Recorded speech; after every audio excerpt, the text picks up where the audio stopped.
Front and Center. Front and Center. A focus on important and significant developments affecting the lives of Filipinos, not only in the Philippines, but also those living and working around the world. Join us in Front and Center. Front and Center. Here on Radyo Pilipinas World Service. Welcome to Front and Center, where we focus on developments in the Philippines, legislation that provides policies and directions that strives to promote a better economy for the country, issues that concern the welfare and well-being of every Filipino. All of these and more will be front and center. You can watch this program on our Facebook and YouTube channel, that's Radyo Pilipinas World Service, and you can hear this broadcast on our audio streaming over PBS Evox receiver app, and also on our shortwave broadcast through following frequencies: 12.020 MHz, 15.640 MHz, and 17.665 MHz. And this is your host, Jerome Toledo. Let's begin Front and Center on Radyo Pilipinas World Service. Front and Center. Front and Center. Here on Radyo Pilipinas World Service.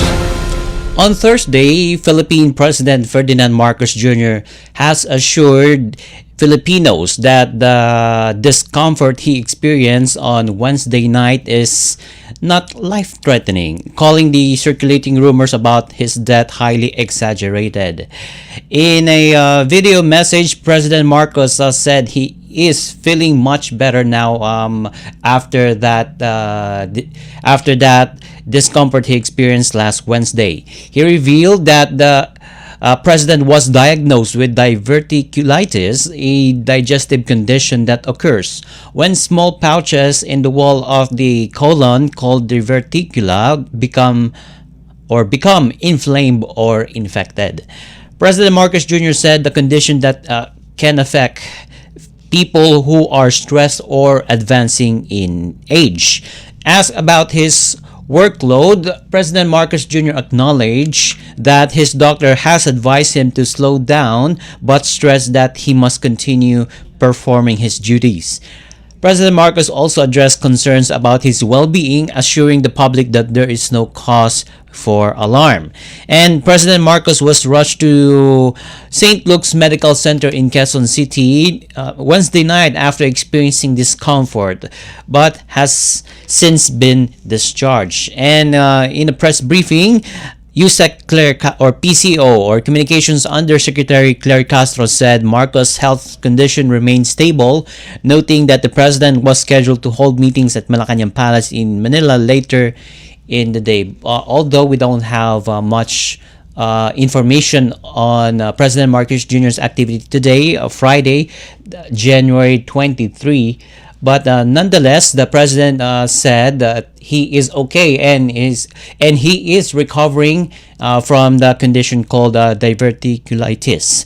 And the president also assured that he is doing well, and the circulating rumors about his death is highly exaggerated, or meaning to say it's untrue and a form of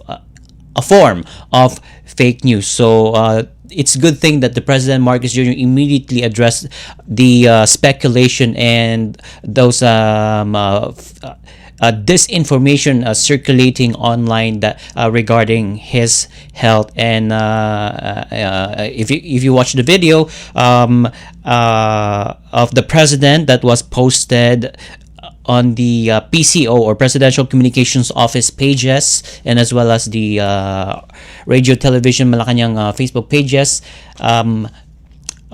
you can see President Marcos Jr.'s health condition and his well-being is he's in good shape. So meaning to say the president can still serve as president, and the president will continue to hold his duty as president. So it's a good thing that the president has recovered, and it is not a life-threatening condition that he experienced, so he can normally go back to his normal duties as president. And also, switching to another issue, particularly the impeachment complaint that was filed against him by some groups and critics to say, because the Malacanang has dismissed the second impeachment complaint filed against President Ferdinand Marcos Jr. as baseless, saying the allegations under that impeachment complaint, lack proof and are largely speculative. And Progressive Group, Bagong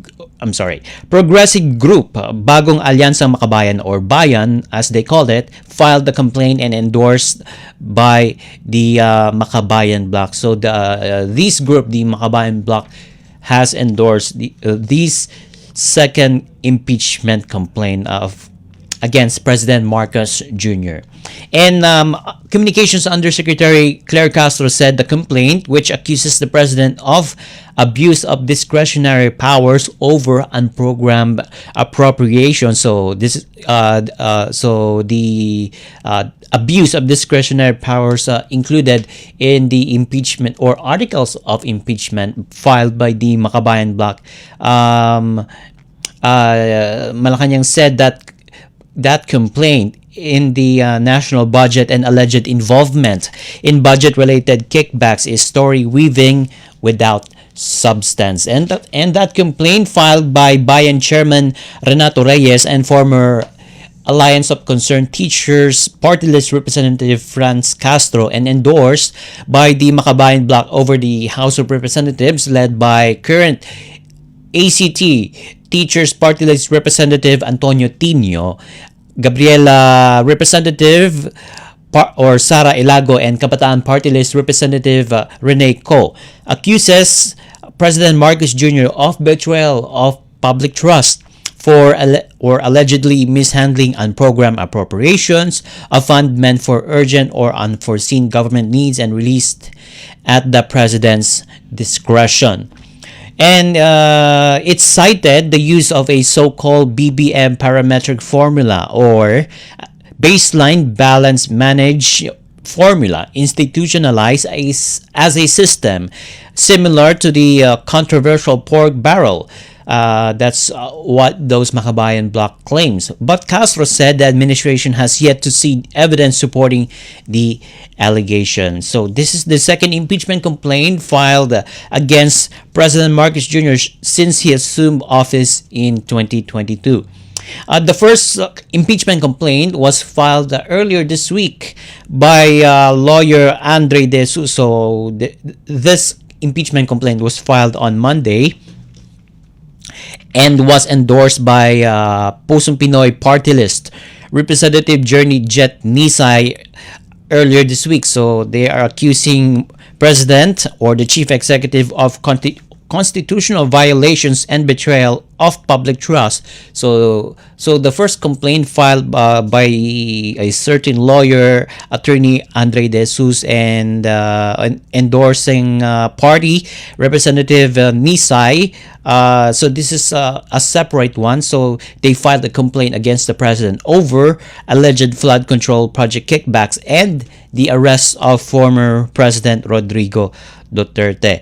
And Malacanang has dismissed those complaint, or that complaint rather, as a rehash of previously addressed issues. So this is a developing story. So certain groups have filed impeachment complaint against the president. So this as far as we know, this impeachment complaint has been accepted already, particularly the first impeachment complaint, while the second and also we have heard that there is a third impeachment complaint that will be filed by critics of the administration later this week, but we don't have information of a specific day, and that's wait and see development. So nonetheless, the first impeachment complaint is now on the desk or under or has been handled now by the House of office of the House of the Secretary General. So let's see if they will take action on this one, and also lawmakers if they will pursue this impeachment complaint against the president. And also, speaking of the flood control controversy, particularly on the case of former party list lawmaker Zaldico, Malacanang said that any possible surrender or cooperation by fugitive former lawmaker, which is the Ako Bicol party list representative Zaldico, is now a matter solely for the office of the ombudsman. So so this case is now under the supervision of the office of the ombudsman, as the administration reiterated its position of non-interference in the investigation into anomalous flood control projects. Communications Undersecretary Claire Castro said that the government is open to hearing former lawmakers' statement if these would help establish truth, but stress that all parameters fall under the ombudsman's authority. And while the palace, or asked whether the palace has set conditions or safeguards for possible surrender, Undersecretary Castro said that matter are no longer within Malacanang's jurisdiction. So meaning to say, the case now of Saldico, whether he will surrender or he will not, that lies on the decision or the supervision of the ombudsman. And Yusek Castro said that President Marcos Jr. Remained firm in his directive that those responsible for anomalous flood control projects must be investigated and held accountable. So that's a consistent move from, or commitment from, the palace. And Interior and Local Government Secretary John Vic Remulla earlier said that former lawmaker Zaldico sent surrender feelers through Catholic through Catholic priests who relayed the message to the office of the ombudsman. And just for a background, former lawmaker Ko is facing malversation and graft charges over an alleged ghost flood control projects worth 289.5 million pesos in Oriental Mindoro province, and 9 of his co-accused have been arrested and detained, and they are waiting trial regarding this case. So the flood control controversy is not yet over. So the ombudsman, the Department of Justice, all of the law enforcement agencies are working hard to make these people, or these officials, or government officials or contractors, they want those responsible for the flood control scandal be held accountable, so that, and also and at the same time, all of the money that was been quote and unquote stolen will be returned to the to our national coffers, and at the same time, those people or politicians responsible will be sent to jail for their convictions. So, and at the same time, let's switch to the provisions of the proposed anti-dynasty bill. So let's separate a bit on the discussions that we have today. President Ferdinand Marcos Jr. has ordered the review of the scope and coverage of the proposed anti-dynasty bill. That's what Malacanang said. And that developed after President Marcos Jr. held a meeting at the Malacanang Palace in Manila to discuss the provisions of the anti-dynasty bill, which among President Ferdinand Marcos Jr.'s legislative priorities. So, in a press briefing, Communications Undersecretary Claire Castro said the review aims to refine how the proposed measure could effectively limit political dynasties while remaining enforceable. Yusek Castro added that the meeting also tackled which government positions may be covered by the prohibition, and whether at the local, national, or both levels, and whether the prohibition would apply simultaneously or successively. So this is a subject. So this particular statement here, again, the prohibition, or particularly the prohibition of the anti-dynasty bill, whether the local, national, or both levels, whether the prohibition would apply simultaneously or successively, will be at the hands of our lawmakers, whether they are going to prohibit the participation of relatives up to fourth or third or fourth or fifth degree of consanguinity. That's all in the discretion of our lawmakers. And also, Yusek Castro emphasized that the provisions are still under study and may be recommended once a concrete framework is finalized. So, once this discussion has been settled over the House of Representatives and at the Senate, this will be discussed with the executive department for further finalization, so that the anti-dynasty bill, or hopefully in the near future it becomes law, which is the anti-dynasty law, will be solid and will be comprehensive. And the anti-dynasty bill aims to prevent the concentration of political power within families, a long-standing concern in Philippine politics. And President Marcos Jr. has identified the measure as part of his priority legislative agenda. And also, on a side note, there's a provision in our constitution that guarantees the or prohibits the politicians, relatives of politicians, from joining government service or being elected as a government official or government representative of the people. So there is a provision in the constitution. And finally, this anti-dynasty bill will be the realization of that particular provision under our 1987 Constitution. And Yusek Castro said that the administration is also considering how to balance enforceability with political realities, including local government dynamics. As we know, the political dynasty is very rampant on a local level, because people elect, or people of the, particularly in the barangays, in the cities, or in the province, they're electing same set of politicians and political families, because there's no one capable of serving of their cities and towns or province. So this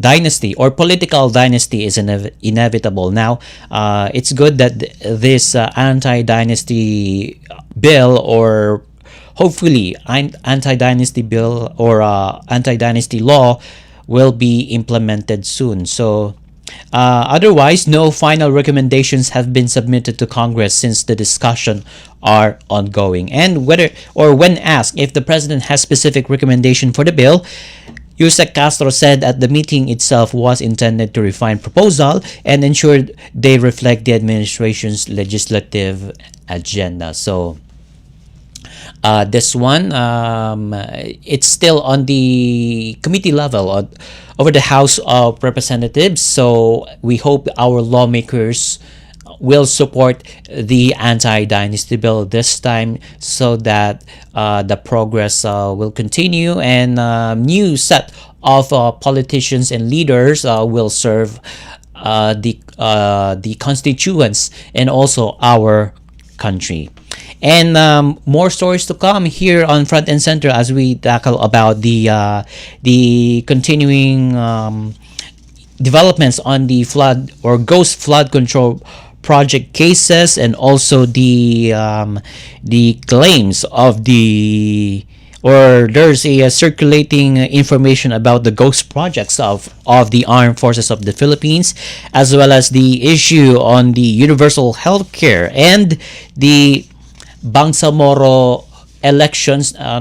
There's a proposal there that the election in the Bangsamoro Autonomous Region in Muslim Mindanao must be moved to September, and that's from March this year. So we have a few months left. If or should the Bangsamoro election move forward by March, and there's a proposal coming from the lawmaker from Lanao del Sur. So all of these and more, we'll be right back here on Front and Center on Radyo Pilipinas World Service. Stay tuned. Garantisadong solusyon at aksyon ang handog sa iyo ng Bagong Pilipinas Presidential Action Center. Sundin lang ang mga sumusunod para makakuha ng appointment. Para sa wala pang eGov.ph app account, panoorin ang video para malaman kung paano gumawa ng account. Kung meron ng account sa eGov.ph app, mag-login dito. Saka hanapin ang online registration tab para sa Bagong Pilipinas Presidential Action Center. Pindutin ito para makita ang available na government services. Piliin ang serbisyo na iyong kailangan mula sa listahan. I-upload ang requirements ng serbisyong kailangan mo. Pumili ng petsa at oras kung kailan nais pumunta sa Bagong Pilipinas Presidential Action Center. I-submit na ang iyong application at bigyan ng pagkakataon na ma-review ang iyong isinumiting requirements. Hintayin ang QR code para sa kumpirmasyon ng iyong schedule. Makakatanggap ka ng text message para malaman kung naaprubahan ito. Sakaling hindi ito maaprubahan, makakatanggap ka rin ng text message para ipaalam ang kulang na requirements sa kasubukang mag-register ulit. Kung nakatanggap na ng kumpirmasyon, maaari nang pumunta sa Bagong Pilipinas Presidential Action Center sa napiling schedule, dala ang QR code at ang mga isinumiteng requirements. Huwag kalimutang dumating sa itinakdang araw at oras ng iyong appointment. Pinapaalala rin na siguruhing may kumpirmadong schedule bago pumunta sa Bagong Pilipinas Presidential Action Center para maiwasang magpabalik-balik. Simple at user-friendly ang pagpapa-appointment dito. Kaya wag nang mangamba dahil sa Bagong Pilipinas Presidential Action Center, tulong ay abot kamay na. Mabilis ang trivia, dagdag talino. Heto na ang Dagling Kaalaman. Alam mo ba, ang tamang charging habits ay nakatutulong para mas humaba ang buhay ng iyong cellphone battery. Iwasan ang palaging 0% bago mag-charge. Mas mabuti kung nasa 20% hanggang 80% lang ang isang cycle. Huwag ding iwanang nakasaksak magdamag dahil kahit may auto cut-off, unti-unti ring naaapektuhan ang battery health. At kung kaya, gumamit ng original or certified chargers para mas ligtas at mas matagal ang performance ng iyong phone. Para laging game-ready ang gadget, charge smart, not hard. Kaunting kaalaman na malaking dagdag talino. Abangan muli ang susunod na Dagling Kaalaman. Front and Center. Front and Center. Here on Radyo Pilipinas World Service. Welcome back to Front and Center here on Radyo Pilipinas World Service. Still with me, Jerome Toledo. And before we conclude our program for today, we would like to focus on the Bureau of Jail Management and Penology, as they said that no special treatment will be accorded to high-profile persons deprived of liberty, or PDLs, in the Ghost Flood Control Project's cases. So that's what the Jail Management and Penology Bureau said on yesterday, Thursday, January 22. Speaking during the second National Decongestion Summit at the Manila Hotel, spokesperson of the Bureau, Superintendent J-Rex Jose Bustinera, said personalities, including former Senator Ramon Bong Revilla Jr., will be detained in the same facilities as the general inmate population. He said former Senator Revilla and his co-accused in the Ghost Flood Control Project in Bulacan will be detained at the New Quezon City Male Dormitory. And Revilla's co-accused are former Department of Public Works and Highways Bulacan 1st District Engineering Office officials Bryce Hernandez, JP Mendoza, RJ Domasig, and Juanito Mendoza. Bustinera said for transparency, the BJMP recently released a video showing the Quezon City Jail improvement. And Superintendent Bustinera said the Department of the Interior and Local Government Secretary John Vic Remulla has ordered a zero tolerance policy for VIP or a very important person treatment to prisoners with violators facing sanctions such as charges and dismissal from the service. So the Interior Secretary Remulla or John Vic Remulla reiterated a zero tolerance policy for those jail officers that will be assigned in that jail facility in the new Quezon City Jail to observe zero tolerance policy, or they will be facing sanctions such as administrative charges and also dismissal from the service. And in his part, Superintendent Bustinera said BJMP will also provide cameras, the Interior Secretary Remulla said the BJMP will also provide cameras to jail personnel or personally interacting with the PDLs to ensure transparency and accountability. So the politicians involved in this case are no escape from the usual treatment that the prisoners are experiencing in a regular jail. So it's a good thing that the Interior Secretary assured that there will be no special treatment for these high-profile politicians involved in the flood control case. Okay, let's move on to the developments over Commission on Filipinos Overseas, because the CFO, or the Commission on Filipinos Overseas, in partnership with migrant groups, non-government organizations or NGOs, and the Department of Migrant Workers, is developing a continuing care retirement community to encourage overseas Filipinos and long-term migrants to retire and reintegrate in the Philippines. The pilot project will be built on a 14-hectare site in San Pablo City in Laguna Province or with plans to expand to other areas nationwide.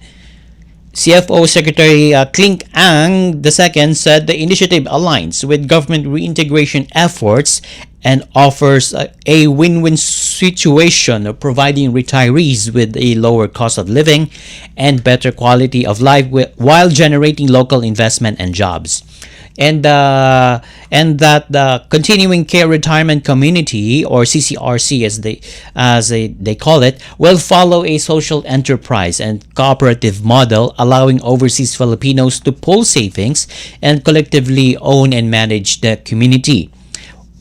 Or the Atika Overseas Workers and Communities Initiative Incorporated will serve as a lead convener and develop a TESDA accredited healthcare training center to support the project. And key partners, including the Migrant Workers Department, which will promote the project globally and assist worker reintegration, as well as the Soro Ibaba Development Cooperative, which will help with land acquisition. And the National Federation of Filipino American Associations which will lead awareness and investment campaigns among Filipino Americans. And construction is targeted to begin next year, 2027, with full development expected within 5 years as the government responds to the growing number of aging overseas Filipinos interested in retiring back home. And also, let's switch to the healthcare issue, as the Senator Loren Legarda said stable and automatic financing for the Philippine Health Insurance Corporation, or PhilHealth, is essential to sustain universal health care and ensure the timely delivery of benefits to Filipinos. Legarda recently filed the Senate Bill number 1662, or the proposed PhilHealth Automatic Funding Act, which seeks to mandate the automatic appropriations and release of all funds lawfully due to PhilHealth, removing discretionary delays and preventing diversions of resources intended for health services. And Senator Legarda said the PhilHealth's ability to provide expanded benefits has been undermined by the government's failure to fully release revenues mandated by law, including proceeds from sin taxes and shares from the Philippine Amusement and Gaming Corporation or PAGCOR and the Philippine Charity Sweepstakes Office or PCSO. Despite clear statutory mandates, Senator Legarda said allocations for PhilHealth under recent national expenditure programs fell short of required amounts, citing the Supreme Court ruling that ordered the return of 60 billion pesos to PhilHealth and prohibited further diversion of its funds. She said the proposed measure seeks to ensure predictable and stable financing by automatically appropriating and directly releasing all earmarked revenues to PhilHealth, stressing that healthcare is a right and not a privilege. And to strengthen transparency and accountability, the bill also requires the Bureau of Internal Revenue, PAGCOR, and PCSO to submit quarterly reports to Congress on their remittances to PhilHealth and to publish these reports on their official websites. And she added that automatic funding is vital to sustaining the country's health system and making universal healthcare a lived reality for Filipinos. And with that, we now conclude this edition of Front and Center on Radyo Pilipinas World Service. Together with our technical team headed by Mr. Milo Janela. On our Wirecast, we have Mr. Hiro Lucero, and also on our audio streaming, we have Mr. Leo Magpayo. This is your host, Jerome Toledo. Until next time, mabuhay. You have just heard and watched Front and Center. Front and Center. Join us again for another edition here on Radyo Pilipinas World Service. Front and Center.